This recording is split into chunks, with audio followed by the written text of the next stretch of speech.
Bismillahirrahmanirrahim. Assalamualaikum warahmatullahi wabarakatuh. Kembali lagi di kisah hikmah Islami.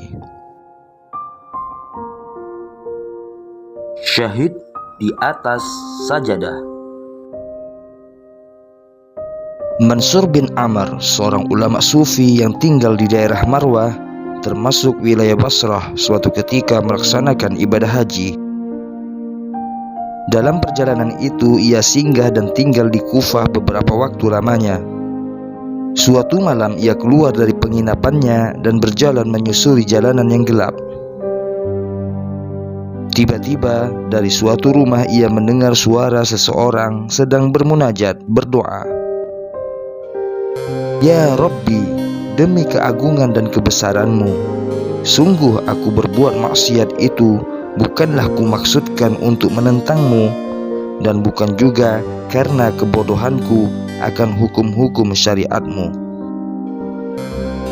Tetapi semua itu terjadi karena kesalahanku, karena kelengahanku, karena aku terlalu mengandalkan kemurahan-Mu akan menolong keadaanku. Ya Rabbi, betapa bodohnya aku telah berbuat maksiat ini. Tetapi terimalah hujahku, pengakuan dan alasanku, karena jika tidak, kesedihan yang panjang akan selalu menyiksaku. Ibnu Amr menunggu beberapa saat lamanya, tetapi tidak terdengar lagi lanjutan munajat itu. Seketika itu ia membaca cukup keras, sekiranya bisa didengar oleh orang yang munajat tersebut. Salah satu ayat Al-Quran, Ya ayyuhalladzina amanu Qu anfusakum wa ahlikum nara Waquduhan nas wal hijarah Alaiha malaikatun ghiladun shidadun la ya'sunallaha ma amarahum wa yaf'aluna ma yu'marun. Ayat tersebut terdapat pada Al-Quran surat At-Tahrim ayat 6 yang artinya adalah, Wahai orang-orang yang beriman, peliharalah dirimu dan keluargamu dari api neraka yang bahan bakarnya adalah manusia dan batu. Penjaganya adalah malaikat-malaikat yang kasar, keras dan tidak mendurhakai Allah terhadap apa yang diperintahkannya kepada mereka, dan selalu mengerjakan apa yang diperintahkan Allah kepada mereka. Setelah membaca ayat tersebut, Ibnu Amr mendengar suara jeritan keras serta seruan yang menggetarkan. Tetapi setelah itu ia tidak mendengar suara apapun. Karena itu ia berlalu pergi dan kembali ke penginapannya. Keesokan harinya Mansur bin Amr kembali melewati rumah itu, dan ia mendengar suara ratap tangis seorang wanita di dalamnya. Beberapa orang tampak datang melayat, bertakziah karena ada yang meninggal di dalam rumah tersebut. Ia mendengar beberapa percakapan, dan wanita yang sedang menangis itu berkata, Sesungguhnya putraku ini sedang sholat tahajud, qiyamul lail tadi malam. Setelah selesai bermunajat kepada Allah, tiba-tiba terdengar seseorang di luar rumah yang melantunkan ayat tentang ancaman neraka kepada anakku. Mendengar ayat tersebut, anakku langsung kejang dan ia meninggal. Semoga Allah tidak memberikan pahala kepada orang yang melantunkan ayat tersebut.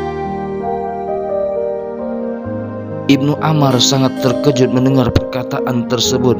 Ia segera pulang dan menangis penuh penyesalan. Tidak disangkanya kalau ayat yang dilantunkannya itu menyebabkan pemuda, yakni putra sang ibu itu meninggal. Mungkin kalau didiagnosa secara medis sekarang ini bisa dikatakan terkena serangan jantung. Rasa terkejut dan takut yang begitu mendadak sehingga jantung berhenti berdetak. Ia terus-menerus bertaubat kepada Allah atas kelancangannya membacakan ayat sehingga menyebabkan kematian orang lain. Pada malam harinya, Ibnu Amr bermimpi bertemu dengan seorang pemuda dalam keadaan yang sebaik-baiknya. Entah kenapa ia mengenali pemuda itu adalah yang meninggal karena lantunan surat At-Tahrim ayat 6 yang dibacanya. Padahal ia belum pernah bertemu atau mengenal dia sebelumnya. Seolah ada bisikan gaib yang memberitahukan hal itu kepadanya. Ia berkata kepada pemuda itu, "Bagaimana Allah memperlakukan dirimu?" Pemuda itu berkata, "Allah menganggapku sebagai syuhada, mati syahid, sebagaimana para syuhada di perang Badar." Ibnu Amr menatap pemuda itu penuh ketakjuban, sekaligus keheranan. Ia berkata, "Bagaimana bisa begitu?" Pemuda itu berkata, "Para syuhada perang Badar itu ditebas oleh pedang-pedang orang kafir hingga tewas, sedangkan aku tewas ditebas oleh pedang Allah yang Maha Pengampun." Segera setelah itu Mansur bin Ammar terbangun. Ia tidak lagi bersedih, justru bahagia karena telah menjadi jalan bagi pemuda itu memperoleh derajat syahid di sisi Allah. Subhanallah. Demikian sahabat, kisah hikmah Islami kali ini. Semoga Allah Subhanahu wa ta'ala meridhoi setiap langkah dan usaha kita. Amin ya rabbal alamin.